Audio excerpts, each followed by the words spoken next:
What is up, book besties? Welcome back. I'm Ashley, and I'm so excited to deep dive into the Twisted series by Huang today. Oh, I gotta open my little drinky drink. I have to be so careful with these nails so I don't break anything. Also, not sponsored by Celsius, but Celsius, if you're listening, I'm here. I'm welcome. The Twisted series is very much a dark romance, kind of thriller-esque series. It's one of those series that each individual storyline is different characters. You could read them on their own, but they follow different characters you meet throughout the story, so it's more world building. It focuses on 4 college friends who are roommates, and they're really epic and kind of intense love stories. Today I'll be ranking and very much judging these 4 books based on a bunch of different categories, such as the trope that they were used, the best female main characters, the best male main characters, the best subplot line apart from their romance, and so many more things. So go ahead, grab your little bevy, get comfy, grab your blanket like I have. It is a nice stormy day here, so we are just cozy vibes. Let's get started.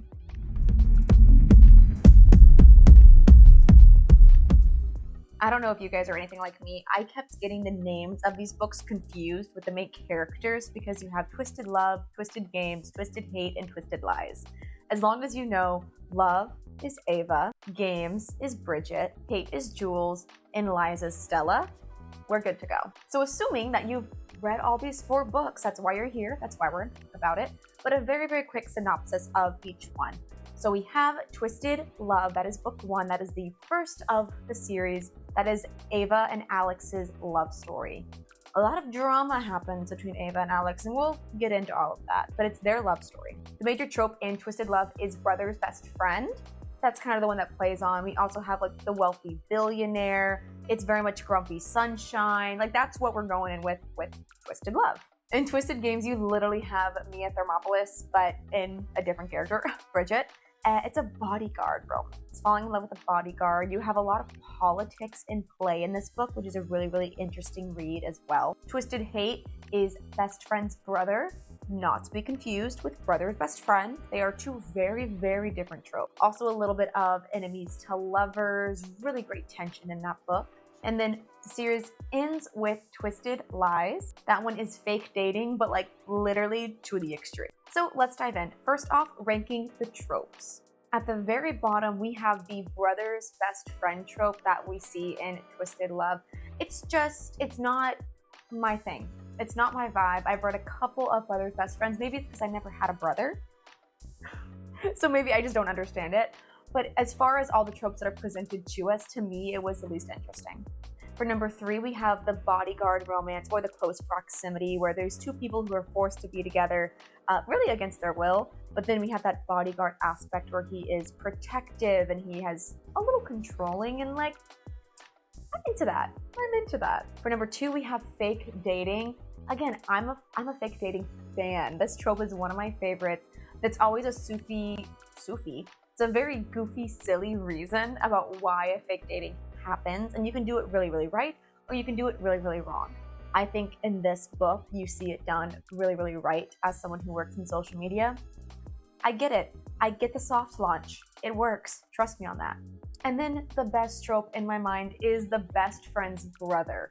Now that one I can relate to, and it's just by far superior than brother's best friend. Again, there's a stark difference. And I'm trying to figure out words to explain this difference. Maybe I don't have a brother, so I don't get it. But specifically brother's best friend in Twisted Hate, there is this almost enemies to lovers tension that's built.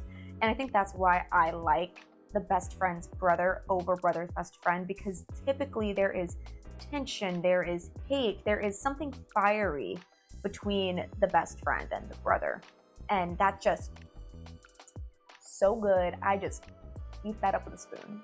Moving on to the romance, but specifically the tension. So we're thinking the tension between these 2 characters, the banter, the wit, the suspense, the build-up in the relationships. I'm talking least to greatest.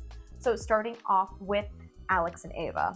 And I totally get it. This is the first one, started it all off. It started like on Friday, we're starting here with wit and banter. By any means, I'm not saying that it's bad, but there was just we were getting nothing from Alex. Alex was just very cold. He was very grumpy. We were getting everything from Ava, and it felt like we weren't getting anything in return from Alex.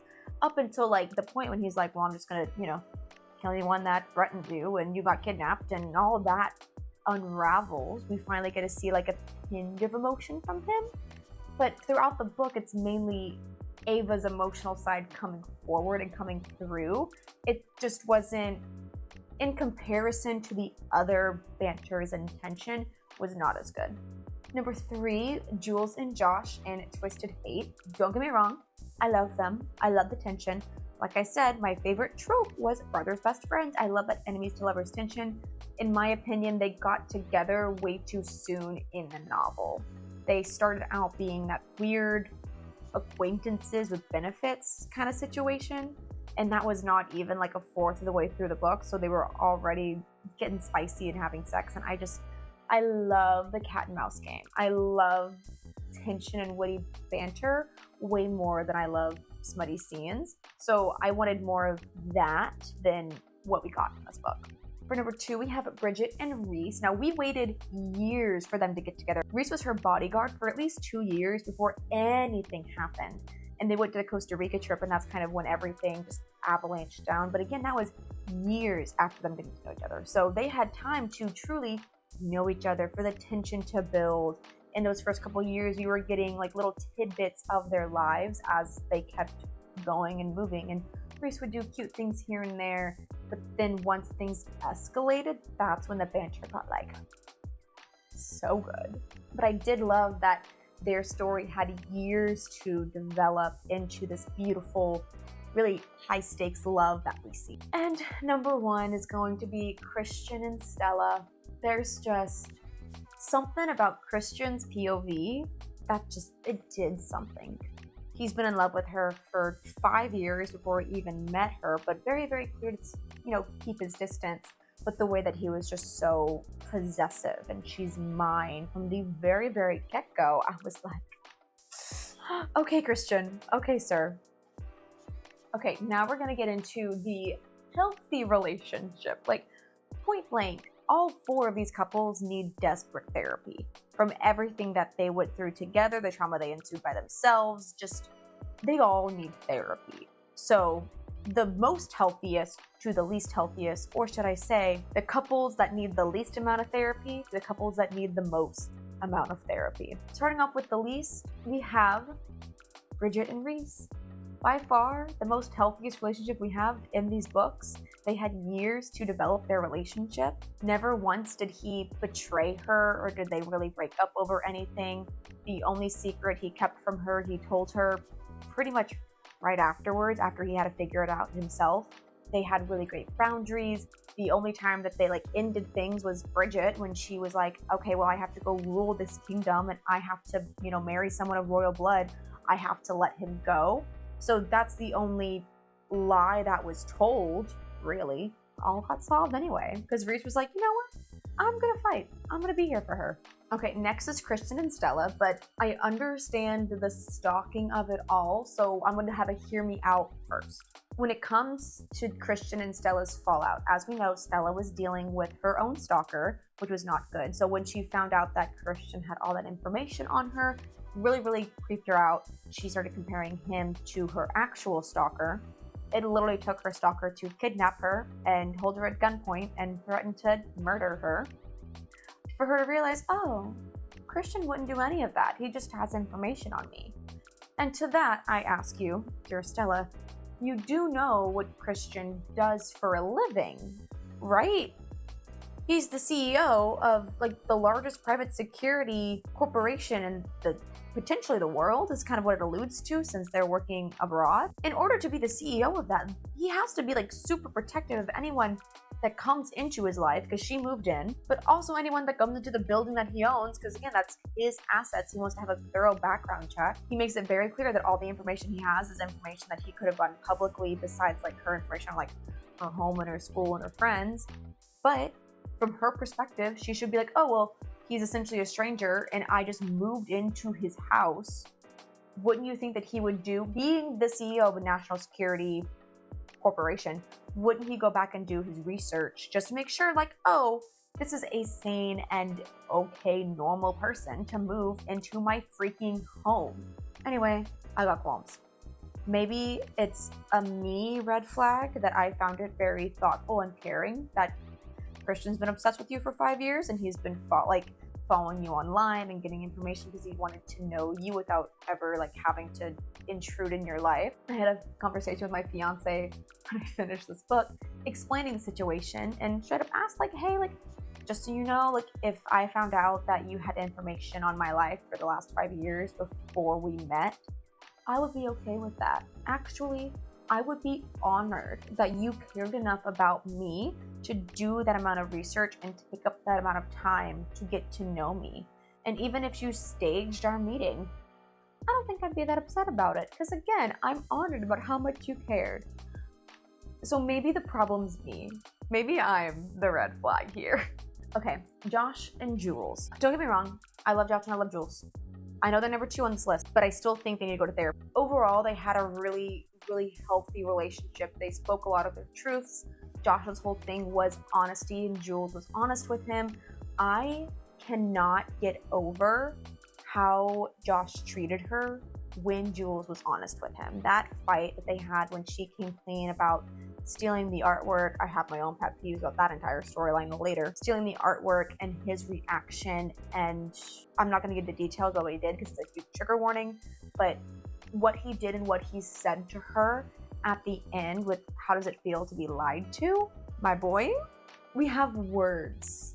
Those actions, what you did, I would have not forgiven you, period.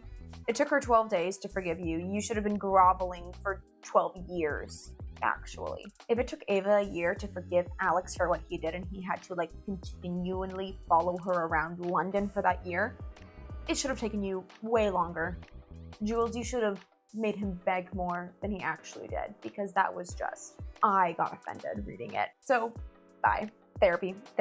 And speaking of Ava and Alex, they get that number 1 home spot of the characters that needed therapy the most. What they went through was just insane, but more so couples therapy, looking at their relationship as a whole. They broke up with all the secrets that Alex was keeping. Don't blame Ava. That's crazy. He needed time to grovel. You needed time to think about what you wanted and the future of not just your life, but a potential life together. Like, you needed time to separate. It was 2 months before Ava moved back to London, and it was that move, specifically it was Bridget coming in being like, yo, Alex, get your stuff together. Ava's leaving. You have to go follow her. So Bridget's kind of the meddler in this, if you will. Bridget is the meddler. Anyway, that was a Disney Channel joke. So Alex then stops being CEO and goes to just follow Ava in London for a year. That's all he does, is just follow her around. He stalks her, quite literally, for an entire year until she forgives him. And that is just so cringy to me. Personally, ick. Get out of my life. Restraining order. Like, we're done. Leave me alone. There's other gestures that would have been nicer, that would have been more thoughtful, would have been more real than just you follow me around every single night, making sure I got home safe, making sure I got to class safe, and just always there. It was more Stockholm Syndrome that Ava was like, okay, well, he's always here. Now, we get snippets of their relationship throughout the entire next books, because again, she's book 1, so we get her and Alex in book 2, 3, and 4, and each one is a little bit more to their relationship, which is so cute. Obviously, it works out for the best. Okay, going over the side plots. So taking romance out of it, every single book had different little side plots to add to the dark thriller-esque of these books. So at number 4, it is Twisted Hate. Such a missed opportunity with Jules and Max's tension. Max had so much blackmail on Jules, he could have made her do anything under the realm of the world. And he decided to have her steal a painting. Not only that, but it was a painting that was coincidentally in Josh's room. There was so much potential here to even like bring Max in and have more tension between Max and Josh, and the fact more so that Max was trying to get back at Josh for having Jules. Like, there was so much more tension here they could have built between these two characters and between this dynamic, besides her being a, pardon my French, a fucking art thief. It made no sense for Jules' character steal money, steal a car, if you're gonna go down the petty theft route. But it could have been also like, I need you to, do a heist and rob a bank. That would have been so much more interesting than just stealing a painting out of Josh's house. I get that it really built the tension between Jules and Josh and led to like their immediate downfall as a couple before getting back together. It drove the plot, but there was just so much more that could have been done. The next best trope was the princess turned queen. All of the drama there with Bridget having to really step into the role as queen. It felt like I was literally reading the Princess Diaries, if I'm being quite honest, but in the best way. I will say the book definitely felt a little bit choppy because you had like before she was a queen and then after she moved and was trying to do all the queenly duties. It felt very choppy in that way. And then we have the whole entire subplot too of her working to change the law. And that right there, where it's like, I don't have to marry anyone of royal blood, was definitely giving Princess Diaries too. Ranking number 2 on the least to best side plots, we have the stalker. I just thought that was such an interesting line to throw in there, especially because it's such a real thing to have stalkers with people who have like such a big following on social media. And she had over 1 million followers. Like, it was a huge thing. Having that invasion of privacy, it paired really, really well with Christian and his line of work being head of security. That was just like a very, not a happy coincidence, because Anna knew what she was doing when she wrote these books. And of course the ending when Stella ends up getting kidnapped and comes face to face with her stalker. The reveal was a little lackluster to me. It could have been better. I also didn't like that at the same time we were dealing with the betrayal at Christian's job. That just felt it was too much happening, and I wish we kind of focused on one of those main storyline, or if the stalker also was doing the sabotaging at Christian's company, like that would have just been chef's kiss. Which leads us to the number 1 side plot, Ava and Alex, the OG. The drama in this book, the amount of times that my jaw hit the floor just because of everything that was going on. Starting out with Alex's entire family being murdered because of the family business. He thinks that it's the competitor company. It comes to light that the competitor company is actually Ava and Josh's dad. Alex has been out to get Ava and Josh's dad the entire time. A plot to just essentially ruin the corporation, ruin the business, and getting close to Ava and Josh. Quickly realizing this is actually like really good people. They're not who they say they are. Turns out to be Alex's uncle the entire time, the only family he has left, who got rid of Alex's immediate family, so uncle could take over the company. Uncle also then kidnaps Ava and one of Ava's friends to kind of get back at Alex for revealing everything. And on top of that, Ava's dad is not actually Ava's dad, but instead, I actually don't know who her dad is, but Daddy tried to kill Ava when Ava was a kid. It's wild. My jaw was on the floor. Every single revelation, it just felt like it was getting more and more and more and more elaborate. And I was like, what is happening in this book? It's like dark, dark, dark, dark. So it's such a stark difference going from this dark romance to like the princess, because it was very light and fluffy compared to what we just went through. Okay, going over the least to best male characters, starting at the bottom with Josh. Josh got off way too easy with Jules. I haven't forgiven him yet for the fight they got into. He still has a lot to mourn. He has a lot to grieve about. I'm just waiting. Joshy Poo. Number 3 is Alex Volkov. Am I still mad about the whole stalking her for a year thing? Yes. Throughout the books, he's forgiven. I'm working on forgiving him as well. I do love how he just kind of randomly pops up throughout the series. He's always somehow intertwined. Like, I remember reading it and Christian was like going to his standing chess match with Alex Volkov. And I was like, oh, casual. Pop off, man. Number 2, we have Christian. He grew on me a lot because I just finished the books like yesterday. He's very gray like Alex, but he had a better reaction to the fallout with Stella. He actually listened when Stella needed space. He had the willpower, and he drew the border and the line of like, we're not going to see each other. I'm going to do everything in my power to stay in my bubble. You're going to stay over there. He didn't stalk Stella. He walked away from the situation. Granted, it was only a couple weeks until Stella got kidnapped by her stalker, and then he showed up. So he did break it there, but he found her. But it does have the question of, if she never got kidnapped by her stalker, what would have happened to their relationship? Would he have given up and started keeping tabs on her again? Would she have come back to him? Would they have had any conversation? I don't know. But I guess it's a good thing that her stalker kidnapped her in that mindset. It's a dangerous thought process to go down. My number one boy in the series is little Reese baby. No surprise that I'm falling for another man named Reese. They're just great guys. 6'5", moody, scarred, the least morally gray of them all. I guess besides Josh. Josh is probably like below Reese, because Reese would, I don't know. You know, they're all kind of morally gray, which is what I love about this series. But Reese would truly do anything and everything to protect Bridget, and shows that.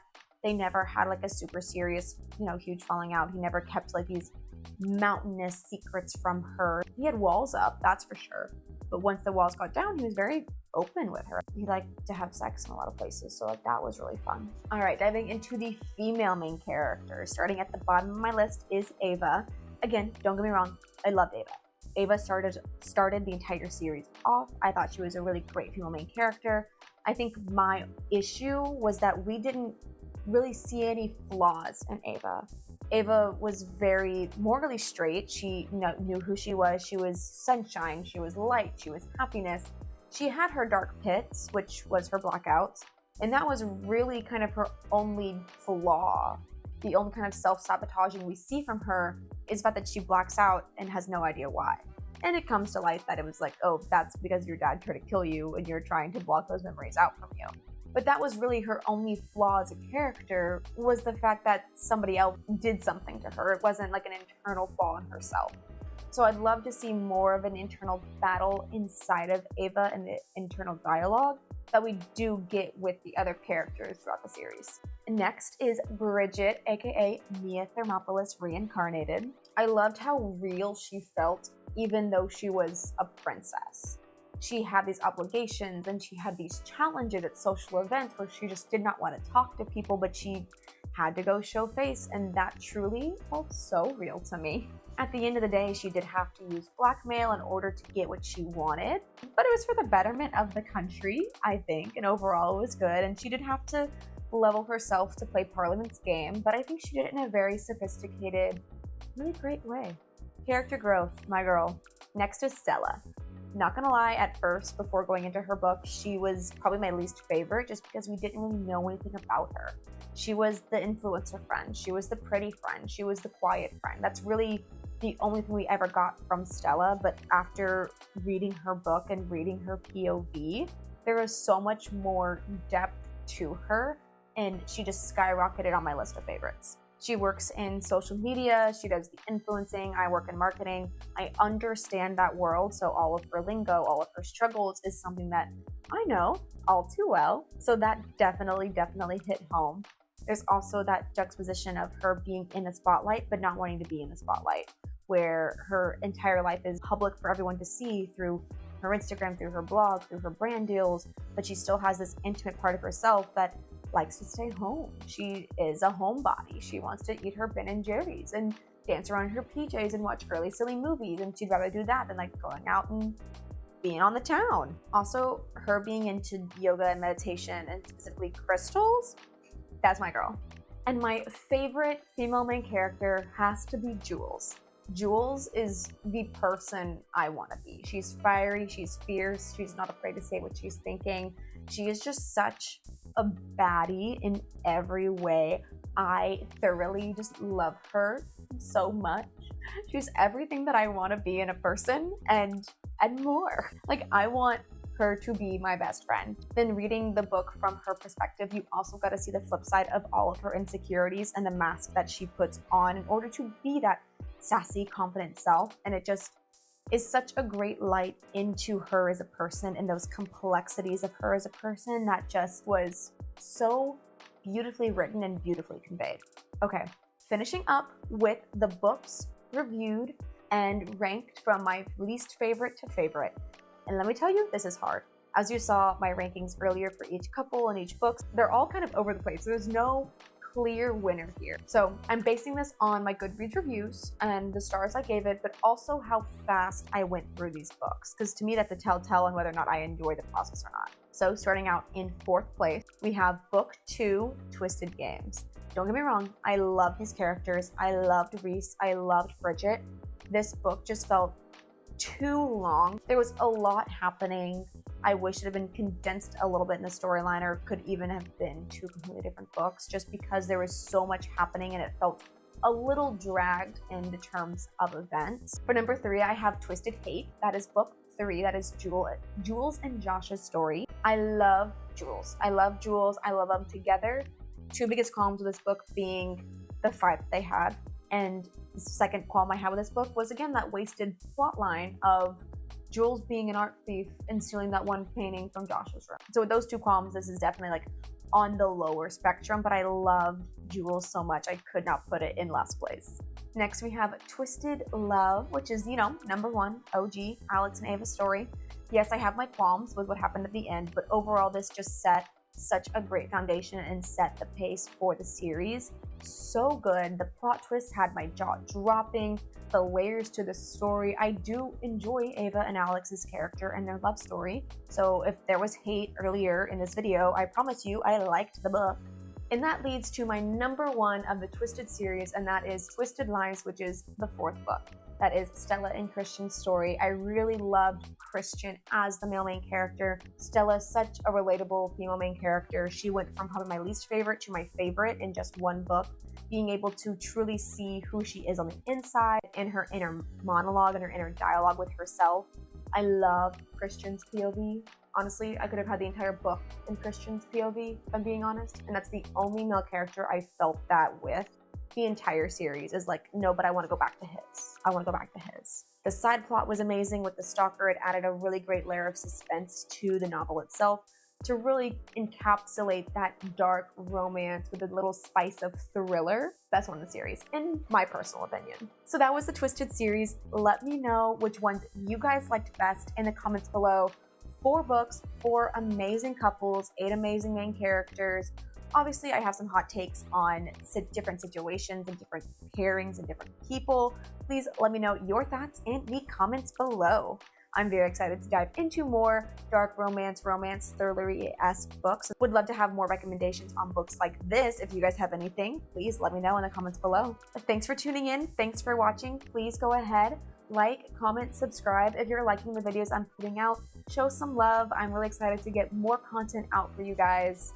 Everything revolving books, and soon we're going to be adding some book and movies into the mix, so get very excited about that. Send this to your besties who have thoughts on the Twisted series, because I know I have a lot of friends who do, and I will see y'all next time.